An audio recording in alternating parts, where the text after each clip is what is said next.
Visa esobola okugana. Hey, kwolo kiganye. You go back, niwetereze okomewo. Abantu gye bali ng'asaba visa emirundi 10 ogwe 11 n'agifuna. Ongereza ebakumma. Bakuwandiikira ne bakutegeeza nti obuzibu buvudde ku kino. Kati mbeera sikkiriza nti waliwo eyandoze okubeera nti siina ssente zimala. Abantu eddogo balizannyisa kufuna. Gwe oli awo olizannyisa mbusima oyalaika okuba yando. Abasajja bali mu kuloga bizinesi zitambule. Gwe mutunyumiza mbu waliwo akologa olemefuna. Waliyo ayina obudde bw'omuntu okumuloga obutafuna. Kati gwe logo ofune. So I've seen myself beginning mu mawulire. Nkubye ebifaananyi mpandiise. Ntudde ku deski nvuddewo ngenze ku radio. I mean ku TV nvuddewo ngenze ku radio. Nvudde ku radio ngenze ku TV. Nvuddeyo the process. Mbwate ove wano okubira omuntu omwegayirire. Sebo nja kukola genda bibyo genda onyumirwe bibyo. Be with your money. Ebyo byetaaga bano batalina ssente. Ngenda kudduka ngenda beerayo. Naye kati nze sikyali mu level yangulirayo essaati n'empale. Navaawo kati. Ani Museveni yatugambye. Abamu abasinga mweyita Baganda naye muli Banyarwanda. Kankwanjulire The Ocean of Knowledge School erisangibwe Kasangati lino ly'essomero wogenda okutwala omwana wo oleme kuba na kweraliikirira kwonna ku ngeri gy'anaalabirirwamu awamu n'okuteekebwateekebwa. Tuwandiisa abaana okuviira ddala ku dekeya ne kindergarten ekifo kyaffe kya mulembe awali n'ebibiina ebigazi obulungi. Kino nga kiyamba omwana okuzimba endowooza ye. Abasomesa baffe bafaayo era batendeke mu kulabirira abaana n'okubateekateeka. Ekifo abaana we bazannyiriza abo abava ewala era tuteeka nnyo essira ku ndiisa yaabwe. Tulina ne saluni y'enviri ku ssomero wennyini n'olw'ekyo omuzadde totunula walala. Omwana watu egatteko olwaleero. The Ocean of Knowledge School tusangibwa Kasangati Bulamu okumanya ebisingawo kuba ku noti. Nyongera okwaniriza ku mukutu guno gwa CRUZ exclusive ALLANCRUZ gemanya nyongera okwaniriza ko yonna gy'osinzidde okubanga otulabira weebali nnyo weebalire ddala tusinzira mu ggwanga Uganda okulabika nga tukuweereza ate olwo ne tulyoka tusaasaana ensi yonna naawe gy'otulabira bulungi nnyo. Ndi ne muganda wange Yanko Kuku. Yes. Welcome by the Sikukulisangayo. Welcome back from London. Thank you. Did you enjoy London? How are you? Yes, I did. Na yo olina wano. Olina wano. Awo ninawo nga mungi. ALLANCRUZ twali naye. Mpasako bebo video bwange. Abantu ba I&M Bank balowooza saakwata bo video. Nedda ekyaddala Kasuku wakwata video. Naye mba ndi mu nnyonyi. Nali oba njagala kuteekako kayimba ki? Oba nali nina kye downloadinga. No, WhatsApp yandaga nti ejjudde. Kati neerabira. Yes, eno Samsung. You need to upgrade. But I told you nebugama kanchargingeko nkozese iPhone. Kwa iPhone si deletinga. Nonga akwatise eyo. Kankwate kuona omuntu. Aina sente. Makanika wange. Allo? Wanji sebo?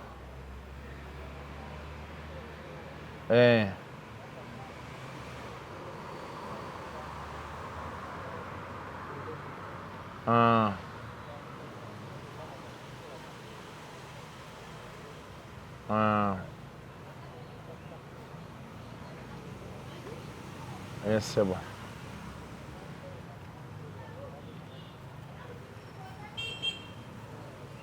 Neyanza.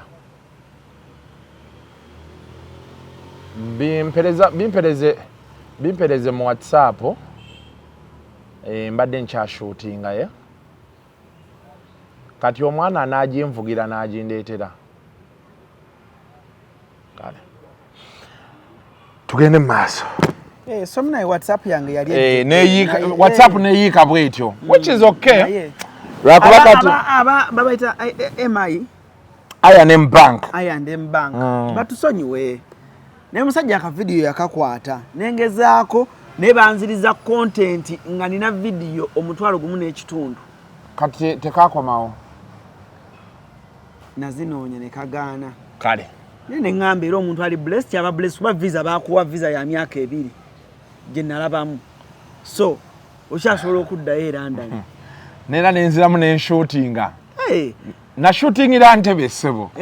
twakashootingira Ntebe ko ya era wojjo yita so wasanga ono Haji olyoko mu Haji Bulwadda wamukuba oluseke musajjange Haji Bulwadda ne yavaamu kyavaamu Haji Bulwadda oyo musajjange ndudde naye myaka nga 10 ne yagamba yakulaba dda myaka nga 15 nga ndi naye beetuti so kati sente aludde nazo Bulwadda ava mu family engagga ava mu Bulwadda family Baledi Charlotte baani bonna bava mu eyo family be bannannyini buwaate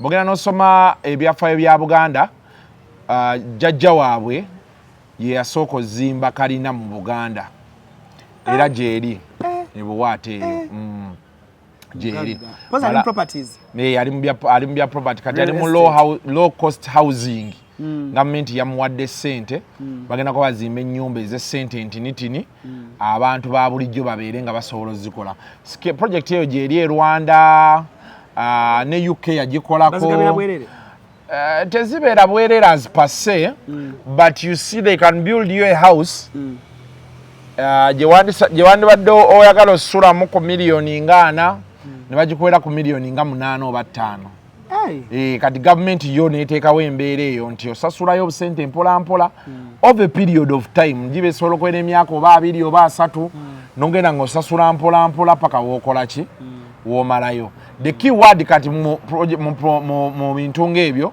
is honest kubeera nti oteekayo ku ssente so bo defaulting emyezi nga 6 they throw you out either oyina owandiika n'obaga nti bannaaye sikyalina mulimu oba ebintu tebikyatambula babeera aweya lwaki toteekamu ssente so kati the project zaalimu eyo bagenda kukola eyo empigi ndowooza gavumenti eri mugeza bazizimba mu community nga bw'olaba London nti ennyumba ziba zifaanagana yes Rwanda ekiina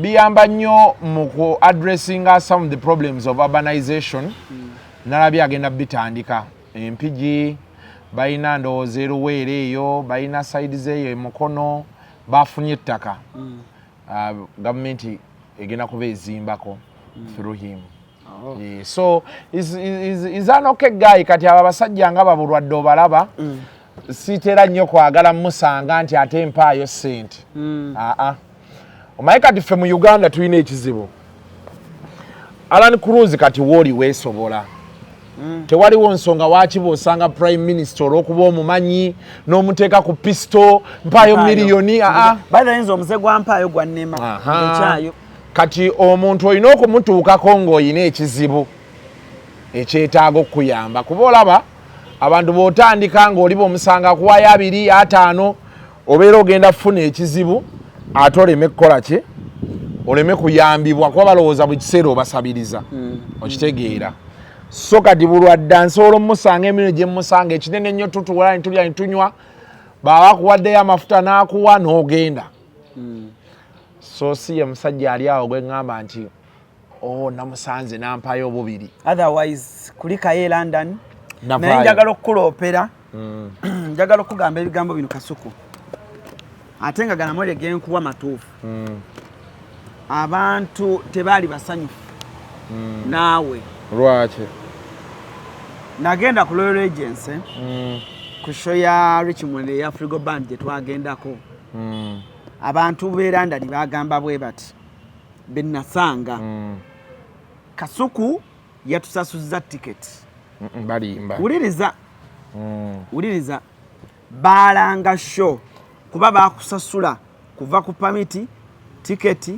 visa byonna bina promoter yali abisasudde era ne balanga nti Kasuku ye MC wolo olunaku era ne ezimu ku posti agundize yakola ani Richmond balaga nti Kasuku wali supposed okujja ku show abantu batuka ekiseera bambuuza mwabadde mulina okutwagala ba Kasuku nze nga bambuuliza no audience Kasuku agenda kujja bayi bannaye tukisubiddwa kibali kigenda tusesaamu tewalabika Kasuku ekisooka visa sibe baginkolerako ne pamiti nali mbiina Jobs Link ye yabikola naye Jobs Link twalina okugenda e London mu July ne basazaamu ekivvulu kati be basazaamu ekivvulu nga sikyalaba makulu because nze intention yange ntwala e Bungereza by the way. Njagala kulaba mupiira gwa Man U. Kasita mmala oggulaba. Thank you. Kasita mmala olaba omupiira gwa Man U. Nengenda nendaba ku sister wange kuba abeera Manchester we yabeera kumpi ne Man City. Nendaba ku baganda bange wali e Leeds. Nengenda nensinkana nachali wange Southampton nina ne cousin brother wange ali e Oxford. That's my interest. Ebisigadde tebinkwatako. But you were supposed to come on this show. So promoter abansoko banyonyole. Kati ekiri promoter yali akimanyi nabagamba ngenda laba mpiira. Era nze promoter bebasazaamu ekivulu because nine arrangement ne promoter prior nga nekine ekya Jobs Links tukiranga n'ekyoli nkiranga Richmond ekya Job nga nakyo nkiranga because they are different dates. Yes. Kati then after ekya Richmond ne bamusabotage ng'ebyabeerawo byonna ne yesanga nga atayina osembeza ewoono kadi netubeera nga tulangira concurrent raawo era bye twakkanya n'oli buli kimu yakikola. Jose kyennakkanya naye buli kimu yakikola ku ssaawa envannyuma ennyo n'ensazaamu okgenda. Nalina okgenda ku kivulu ekyo ekyaliko Bobi Wine ne Basebatta ne Basuuna Ben nga wabulayo ennaku 2 n'ensazaamu. Lwaki? Nina gigi gye nafuna eya I&M Bank ng'eriko miliyoni zaali 10. Kati nga siraba kintwala Bungereza nfiirwe miliyoni 10. Era ne mbagamba kuba nabo baali tebannasalawo baali tebana ku processinga air ticket byani ebyo.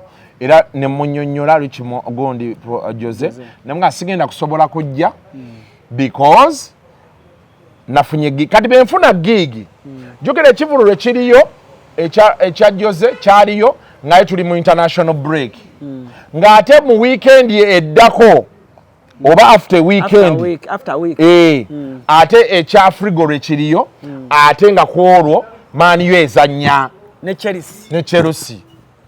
Kati nga sisobola atenze kati sisobola kgenda Bungereza kubeerayo wiiki 2 sisobola kuba ne baganda bange bennyini bakugamba bw'obojja olina otugamba waakiri 2 weeks aliya baskedulinga banaakola ebintu byabwe nti tugenda kuwa wiiki namba nga tuli naawe oba ennaku 4 beziggwako bakusuubira okuba nti weeyongerayo.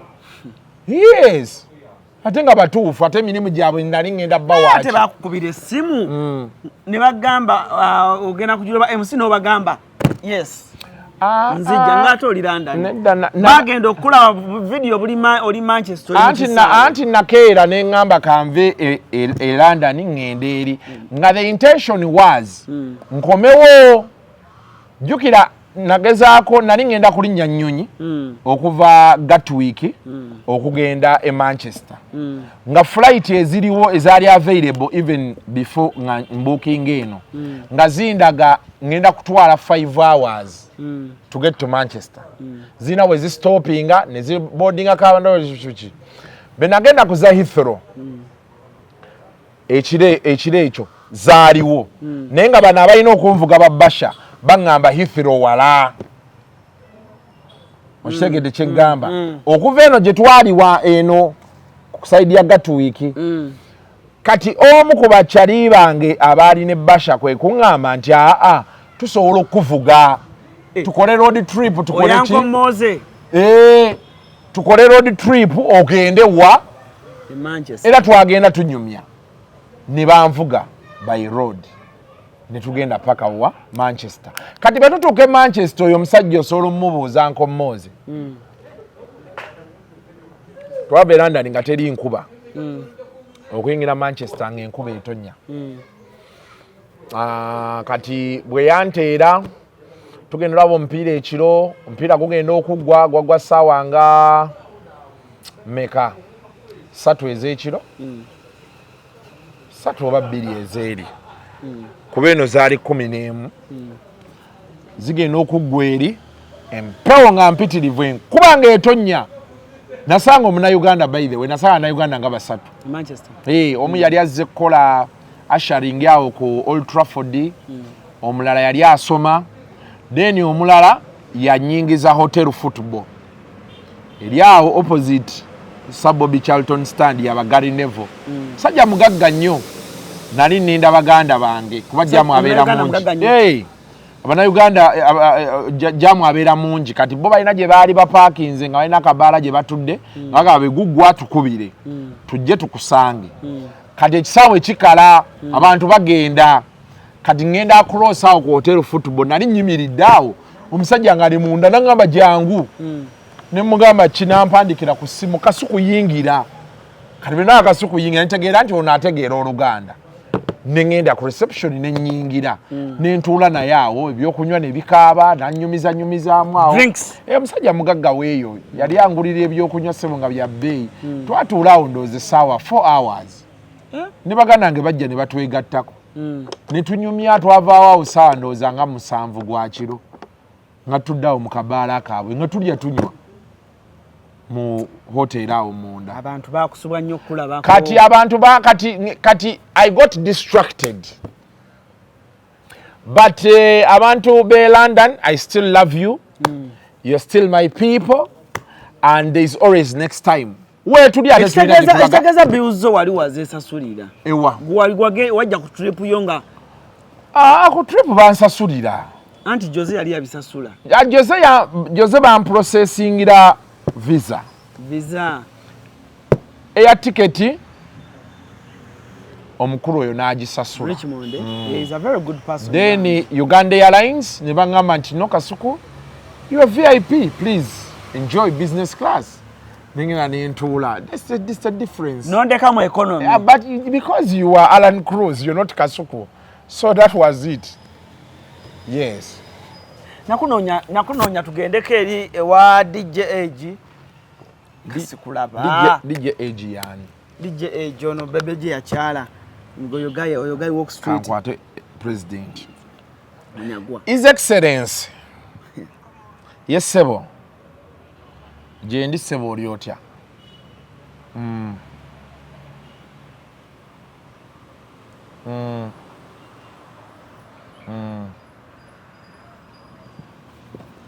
sawa nga 10 ogenda beerawa kubanze kati ndi wakaliga wano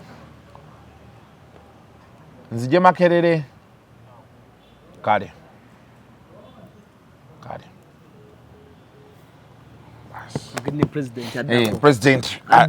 president w'eggwanga lino addako so nabasanga okugundi pozi wali ne bagondi ne banwaji ku moolo nabasanga naye awo kati awe twakusangira ng'olina musajjawo olumutaddemu ate luli mu luseke abantu b'Abungereza abakuba oluseke kati abantu b'Abungereza obalaba bakuyamba n'akuwaayo paundi 2, 5, 10 abakuyambye tebajjajamya nnyo ssente bee batyo ate nga kati nze we natuuka nkyagala I would prefer right now when I move to those countries I would prefer to meet someone who is going to take me around who is going to show me kino kiri ekitegeera because ngenda kugamba Alan tewaliwo ssente bantu abo ze bagaba zitayina teziriiwo era oli bajja n'akuwaayo paundi 10 akuwaddeyo kizibu osanga omuntu akuwa paundi 2 oba 5 ezo ssente nnyingi nnyo Jose yajja nazituwa twalina Simon omulundi ogwasemba ogwe Jose alina ssente Jose si munaku Jose Jobs Link yajja awo nampa paundi 10 ng'okoze twali tuzira ku kivulu kya Africa leka ku kino ekivulu kya Africa ekya 2023 leka kuwaayiriza paundi 10 kintu kinene nnyo leka kuwaayiriza mwewala okuwaayiriza anti wulira omanyi Simon ye looya wange bampa sente 10 sente nnyingi Jose yatuwa sente siwuliranga kaazigabye so but my people in London very unfortunate but I had to watch my team Man U abantu balina ebibuzo ebambuuza ku Man U maniyo ffe twabeeranga ku ssomero nga tuloota maniyo nga twebuuza olunaku lulikya ne tugendayokko.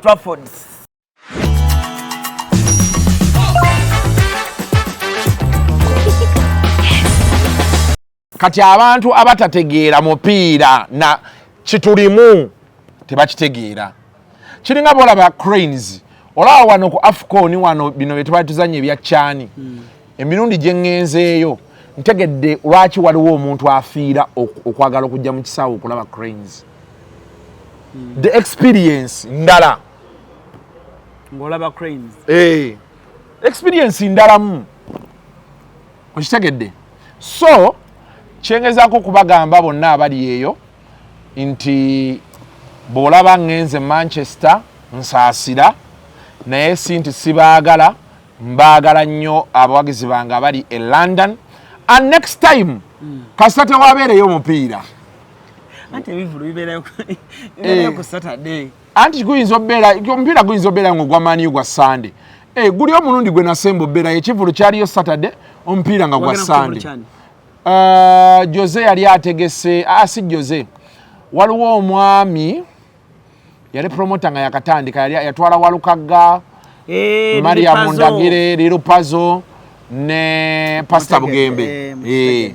Kati eyo gye nali bakulabako abo bandabako ku stage nalinnya, era ekivulu bwe kyaggwa banvuga bantwala ku Heathrow ne nninnya ne ŋŋenda e Manchester. Walinnya nyonyi?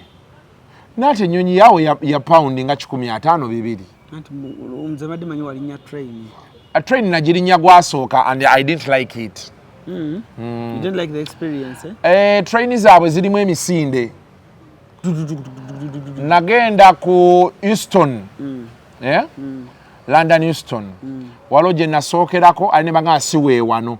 Station egende Manchester eri ezino nga zitulese. Kanyini tugenda okukebera nga balaga eddaka esimbula mu ddakiika 3 naye nga jjaamu yekka ali okuva ku wali okutuuka ku London Euston wano wa ddakiika 45 ku Google Map bwakulaga. Kati nawe natuuka nenvaamu nenziruse ebigere. Eri ebugereza ssebo abasajja badduka. Ate kiri nnomo. Train egenda. Nakoowa. I didn't like the whole experience. Otuuka ng'olina okubeera ng'oli sharp otunule ku ziboodi olabe ngenda wa Manchester obeera ne train gundi yo wano ticket gye wasasudde bw'ogitunulako bw'otunula kuli ne bakulaga nti yiyo platform beeti n'oginoonya n'ogendawo n'oyimirira n'olinda. Ate bw'omala okuyingira baku kaadi bakulaga carriage 4 seat number bweti kati ate olina okugenda ng'ogitunuulira oginoonya paka lw'ogiraba yiri eri carriage D n'oyingira n'otunula seat number ate oginoonye kati ne bintama. Bambi London ogiyize. So I prefer using the plane or the road. Mama wange yankubira essimu naŋŋamba ndayo wano omwami agamba mbu wafunye omulimu mu garage. Teyakugamba nti bagambye nti yayogedde naye ng'awulira bakutuma sipaana.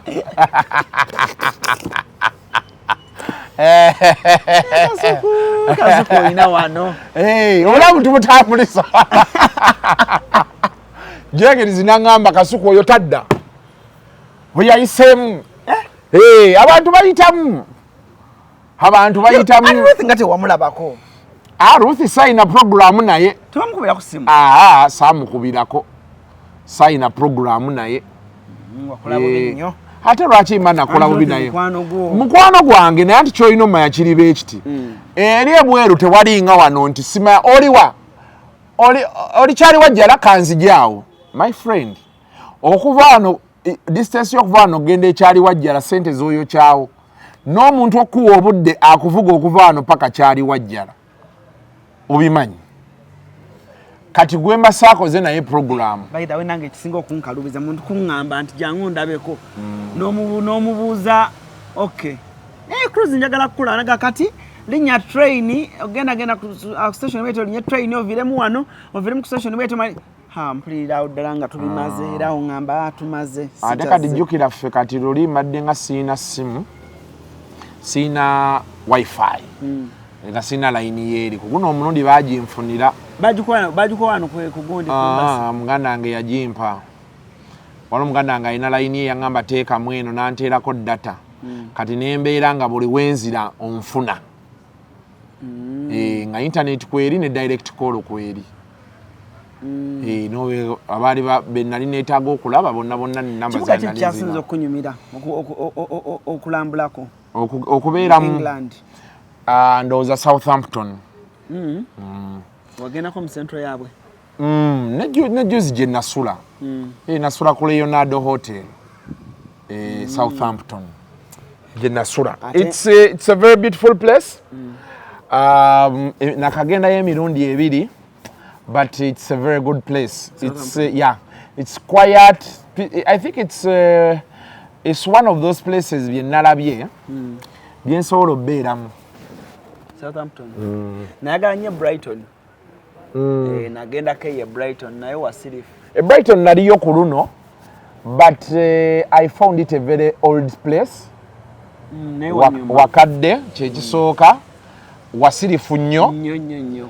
And minus their beaches, their beach line gye bayina salawo ekintu kirala kiri attractive. Nagendako nekweyo gundi bayite batya wali gyoyimira ku nnyanja nola French Channel French gundi France gundi weyo ocean bagita abantu kwe bayita abo abajira abayingira abali bayingira Bungereza ligali sijimanyi eri ennyanja ndio nja kutwalako Otherwise, but it's a nice place. I think this time round it was worth it for me. You enjoyed it? I enjoyed. Walogenzeko mu winter? Mimi jonna gye nsinza okugenda actually guno gwe gusoso okugenda nga si winter. Ekyankeezaayo ku luno nali saagala winter ensangeyo winter yali yayita empisa bulungi. It's a bad experience. Wabeera wanyogoga nnyo naye ate this time round eno autumn yampisizza bubi nnyo lwaki empewo ebeera nnyingi ate omusana nga gwaka kati ffe tulina ekizibu wano olulaba omusana tewali kikwambaza jaketi buguma so neeryoka enkolako emikolo naye kati njagala kufunayo ŋŋendeyoko sama lwakuba problemu ya sama mbeera neetaaga era mu weekend nga maaniyo enazannya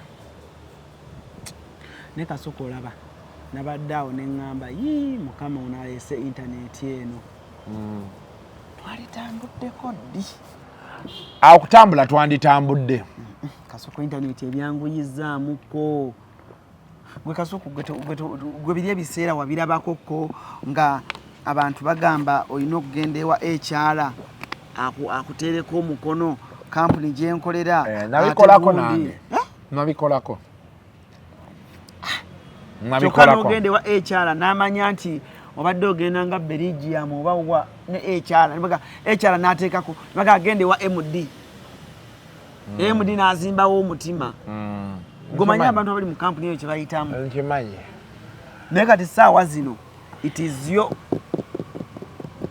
wakawo nedda kati lwakuba ate ekirala okay what the internet has done ezibudde abantu amaaso ng'oggyeko ffe bino ebya YouTube nti has made it a bit easier ezibudde abantu amaaso kati nze njozi nali nsomako actually nali nsoma ne waliwo n'omwami omu ali mu Europe omwo yali annyinnyonnyolamu the different ways you can get into Europe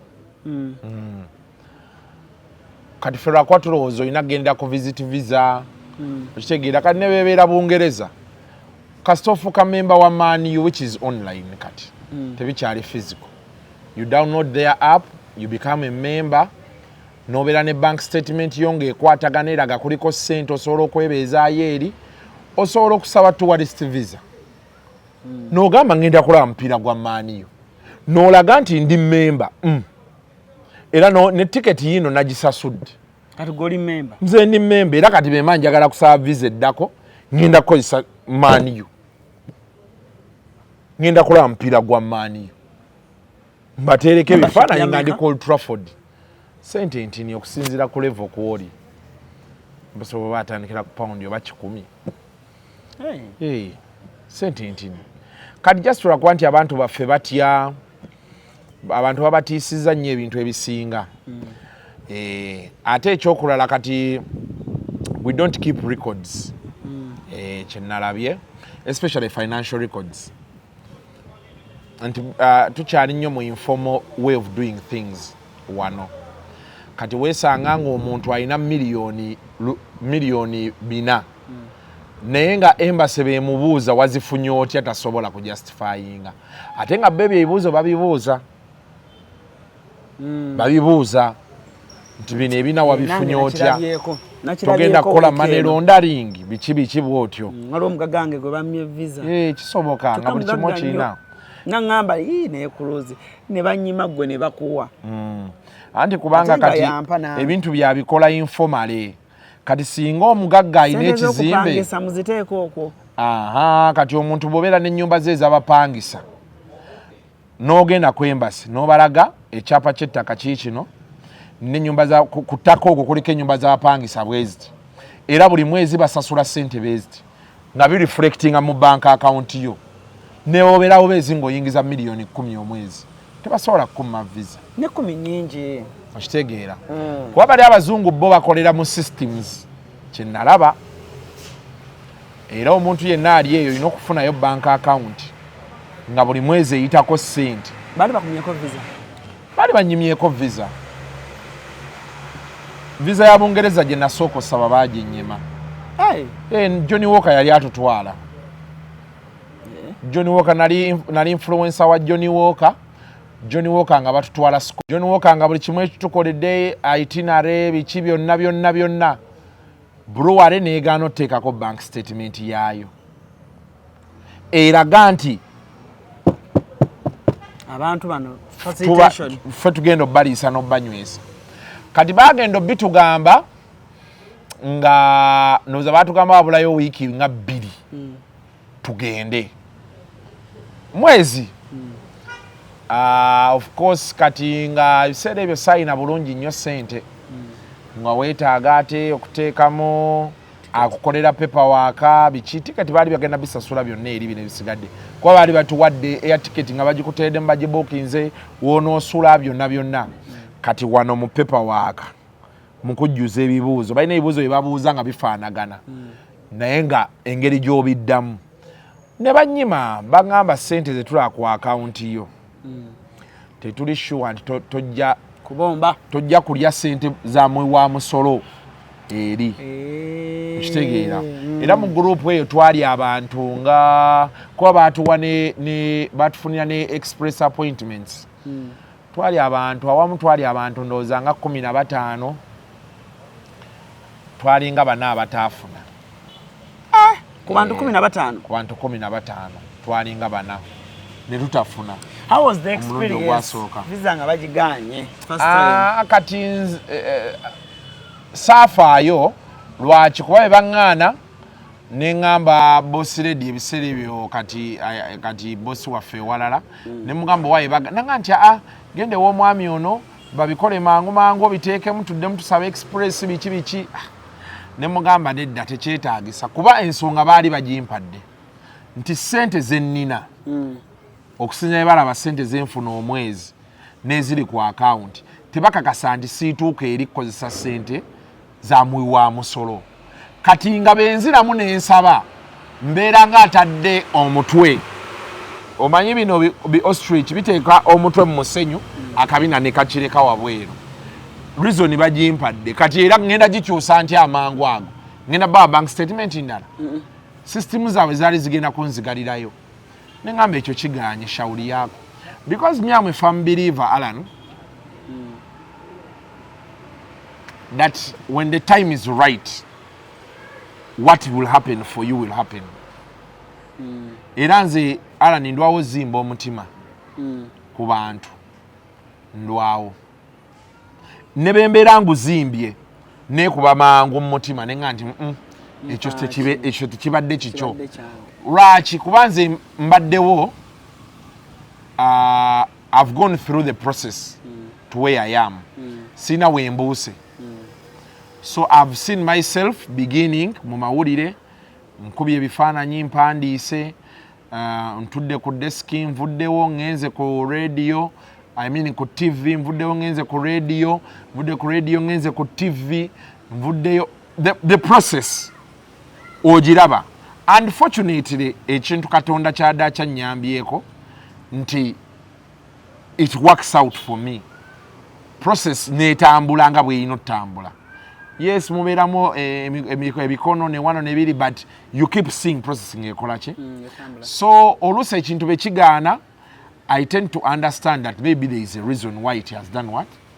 And nenga nti katulinde olulala.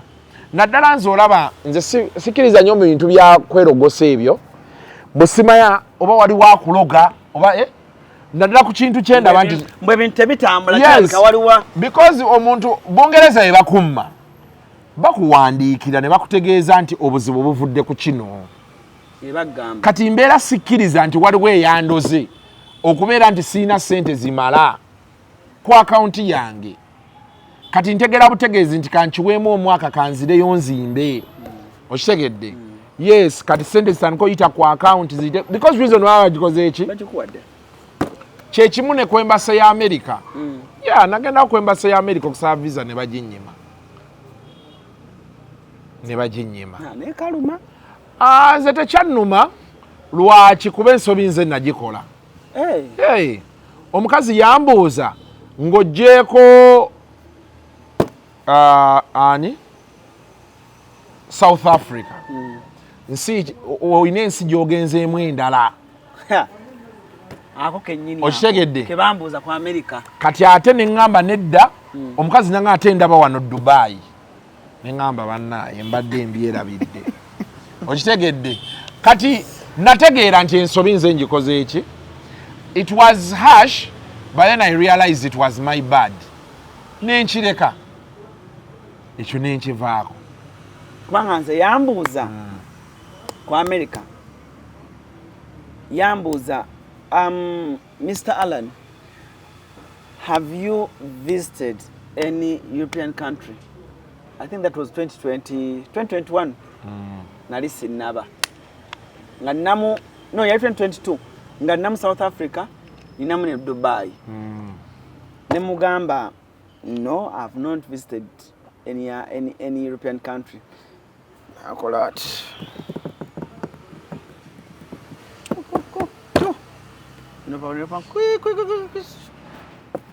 Nantera mukafaiba bwati. Nangamba, sorry, you don't qualify. Nenfuluma nensoka nenfuna akateba awo nentuula.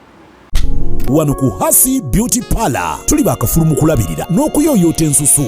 Tukola facial ne tukupepeta ka face ne kawawera nga aka baby. Tusiba n'okola enviiri mu buli musono, songa mu kukola pedicure ne manicure tuwekansa. Tusala enviiri mu buli musono. Ate bwe kituuka mu kukola makeup tetumanyiyo mulala. Tuli muyenga ku Tank Hill Road okulira na Italian supermarket mu basement. Essimu tuli ku noti 726 682 953.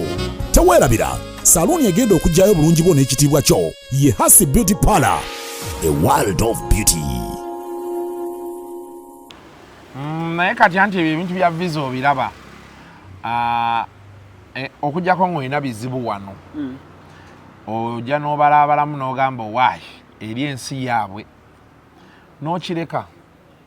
Nze siremera nnyo ku bintu kati ng'ebyo. Nokimanya abantu batya okuswala batya okugamba mbu banyima visa. Lwaki babeera batyo kyogera? Mbo bajja kunsekerera. Ate visa bagikumma leero enkya ne bagikuwa. Olwo kati gwe basobola ogikuwa n'ogenda n'obeerayo ate era nga nze asigadde wano tolina kyonsinga. Okitegedde? Kati nze ala nnina ekintu kye na realizinga in my travels. Somehow I meet Ugandans. Bwe nali e Belgium ku Brussels na ku kisaawe kyabwe nga nkola transit ngenda Heathrow. Nali waawo like for 2 hours. Bwe nagenda mu business class lounge eri ne bitanyumira nenga akantambule mu wano nkole ki. Nina senga na bannayuganda nga bana.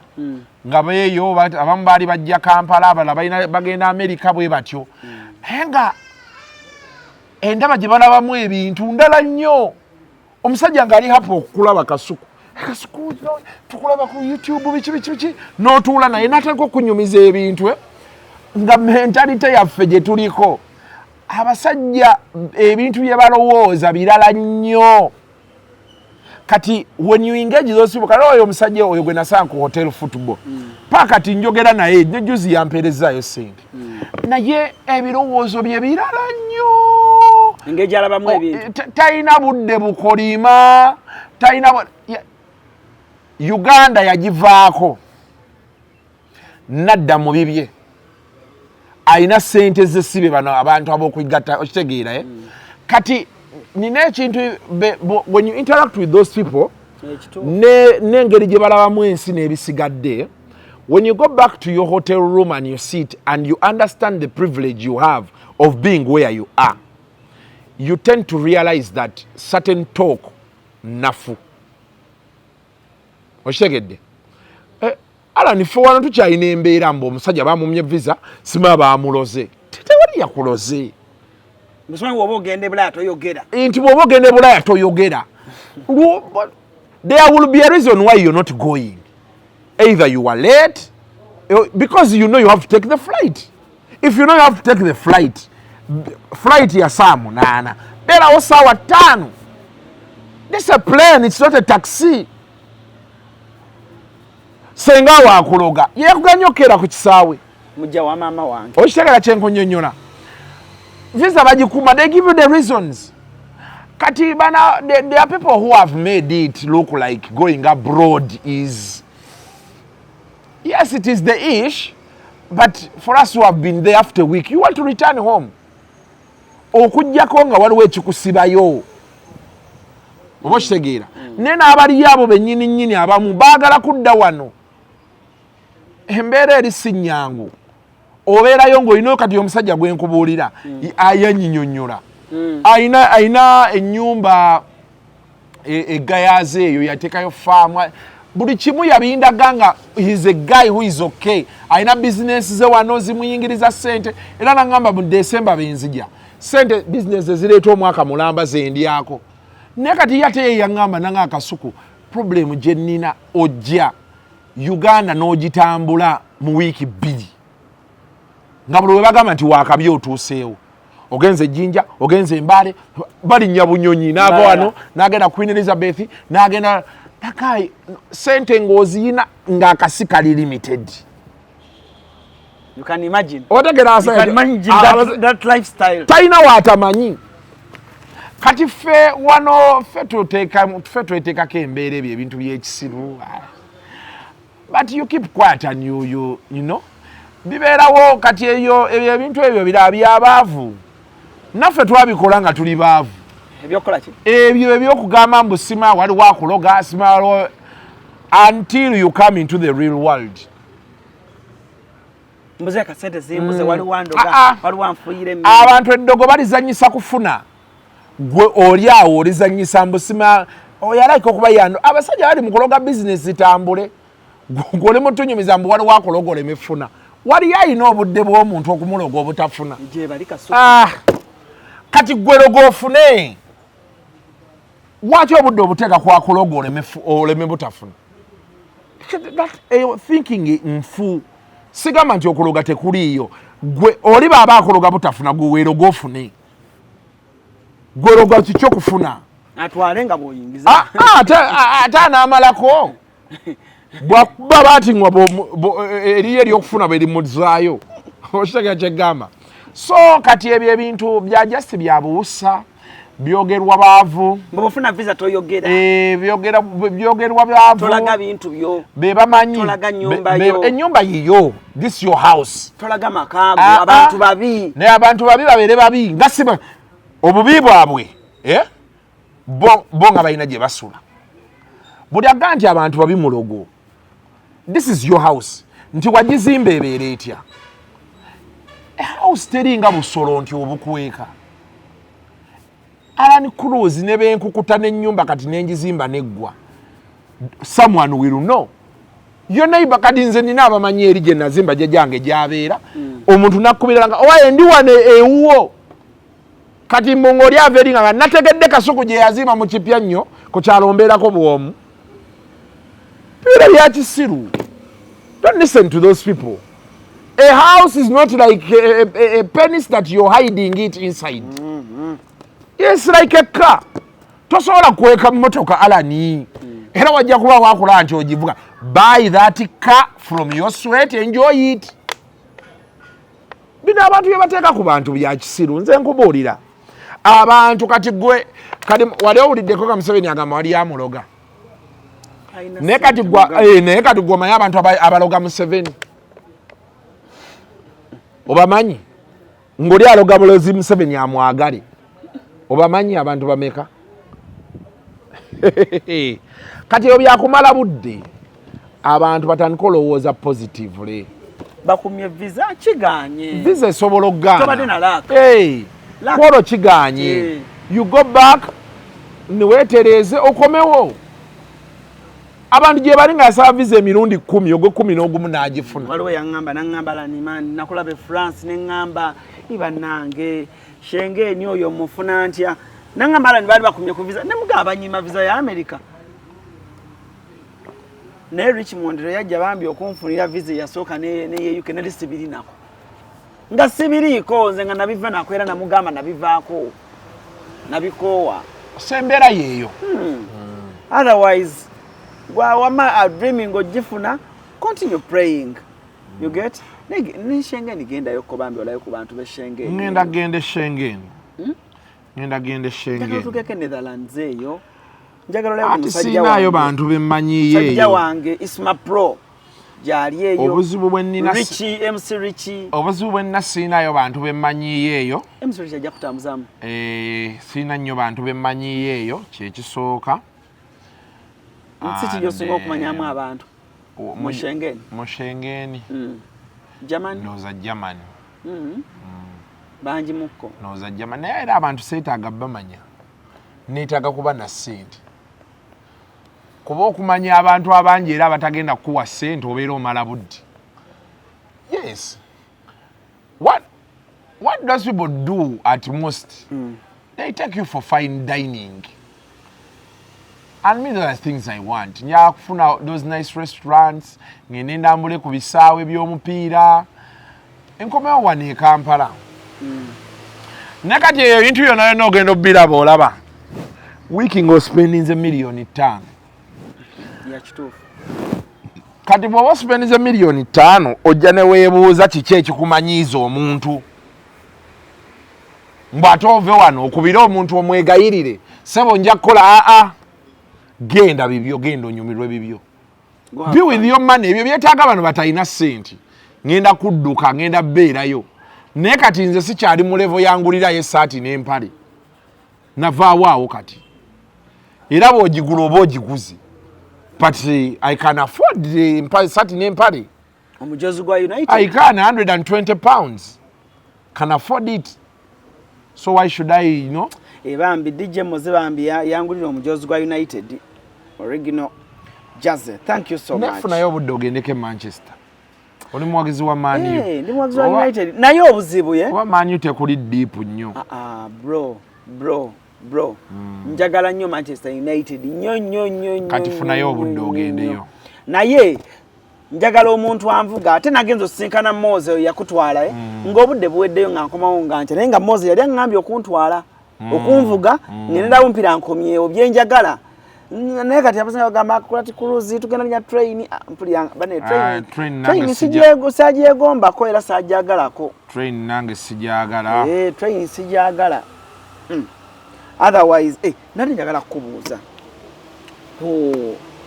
namunda bamwadde kadi simanyi ndaba bagamba mbu bagimuwadde mb'oli gwe yeesimbyewo naye simanya yafuna ssente oba za ssala oba zaani nabiwulidde buwulizi kati simanyi kijja kunkola bulungi bambi Flavia nange njagala afune kaadi Flavia yandifunye kaadi bambi Flavia savinze amawulire bulungi abadde ne rani ye ennungi naye be bigaana ddeyo okuddayowa ebweru oba jje kasigale Kampala tuyiye ekiddako ate ebyo nabyo biddawo bitubuza otulo baba bakadi bagimumye tugende ku kiddako oba bagimuwa bagimuwe baba tebaagala ajje tukole ekiddako aye tunaabeerako ekyo kati kadi ate badde egenda mukolera nti olede omala ogifuna ate notunka n'abaliyo kati gwomanyi omunyarwanda egomba awo be yeeswanta bayinza ogimuwa ne bakakuba misana ekiri eyo bakisa kya mukama kye bakozeeyo Uganda basinga kubeerayo banyarwanda bayitirivu bali eyo yonna eyo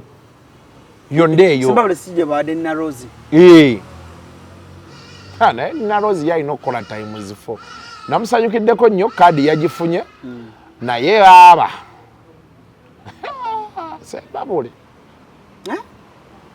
sembabule bayinza n'okukuyoola n'otalabika kwolwo bakufuga ne bakuleeta ekampani ne bakuteeka emakindi ewuwo ne bagabeera awo ne baddayo sembabule abaliyo abeenaalemu abaliyo ebintu bya by force eri sembabule Gomba waliwo ezo district za Buganda eziri mu katokkoride ezo kazowa awe batiemu bemutyo lya ntonde ebintu semboka evuga novuga bakusitula ne bakuvuga ne bakoze ewammwe ne bagamba nti leero tulonda beereeka bitulabirako ku TV kyokka ng'oli candidate mu kalulu labirako ewaka n'abaana bo wattoberako waka n'abaana bo Alina Rozi yakuba olukuŋŋaana alukubye mu lujja lw'ewaabwe ne bamugamba tetulwagalawo mu lujja ate ewaabwe tewabiraba bamugamba mu lujja olwabwe tebalwagalawo olukuŋŋaana ne bamubuuza nga tuba kuba nga tugenda kwabya lumbe nti nalo tetulwagala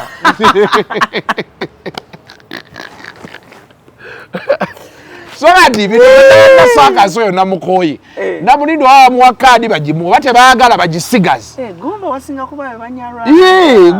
wa Banyarwanda waliyo Gomba oba ye Gomba ki etaliimu Banyarwanda ndowooza eno Bobi Wine gy'ava eri ewasigadde yonna simanyi gwaliwo Gomba eri awo Ani Museveni yatugambye abamu abasinga mweyita Baganda naye muli Banyarwanda yatugambye teyalimbye negwe okimanyi nabazeebazeemu Kasuku mu byaddala nga si byakuwakana buli muntu gw'otunulako bw'oti e Kampala bw'otolanga mutabike olabanga mutabike abasinga Kasuku omuntu akwetegereza bw'ati nga gwe katende tugenda okwetegereza tuti Kasuku nga toli katende kituufu nga gwe asiimwe butereevu naye tekinzijako kuba Muganda tomanyi nti waliyo Abaganda wawu Abaganda gere Abaganda ddala ogwawa simanyi oba ndi mubagere oba muwawu waliyo abajja obuzi waliwo simanyi maama wange yali wagundi simanyi ebityo waliwo bano maama wange yali Muganda ate nakulira Bukojja nentwala amannya g'Ebukojja tobamanyi abo be basinga obungi ogenda omubuuza nga taata we yali Mukiga so ebyo byonna naye lwakuba nti ezo discussion buli wosanga discussion ya oyo si Muganda oyo Munyankole those are poor people okitegedde you can pride yourself in your culture in your religion in your tribe ndi CRUZ ndi musoga yes nga that is where your pride is but mu global village gye tulimu tosobola kubeera nga gwagamba abantu nti oyo si musoga you a fool ngensi amaanyi kati tunoonya twesonda kwekwata wamu tukola amaanyi okyalina you are at a level of telling people nti oyo si musoga oba musiru kati ahamba ataba musoga n'obeera ki yes I want to ask you that me I'm a Muganda nze ndi musoga okay let us say okay you are musoga what has Busoga Kingdom done for you apart from you saying that ALLANCRUZ ni musoga ova mu kika kino gwe tuweeyo ekintu kimu obusoga kye bukuwadde yes so identifying as a musoga or not what do you lose buli buwangwa bwange tetukiganye bukuwaddeyo ki nsibuko ensibuko tetugiganye naye kati because you see what made kingdoms powerful then minus the spiritual part which you will get because you are. Okitegedde? Basomesanga abaana.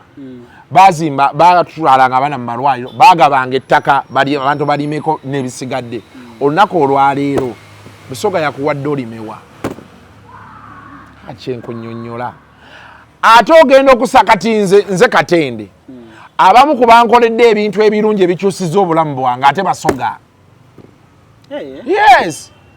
So kati toso oyinza okusanga waliwo gye bategese marathoni yaffe nenga nti ngenda kudduka ye Busoga kuba ate bali be banfudde kyendi otegera kyengamba nga nange ate muna ekyewuunyisa nga bw'okyogedde ndi Musoga naye ate obwakabaka bwa Buganda bukutaddeko ettaffaali kati osobola osanga Allan ng'aga nti akagenda enziruka emisinde gya Kabaka so bino ebisigadde ati babeeramu bye boogerayogereeyo bya kisiru.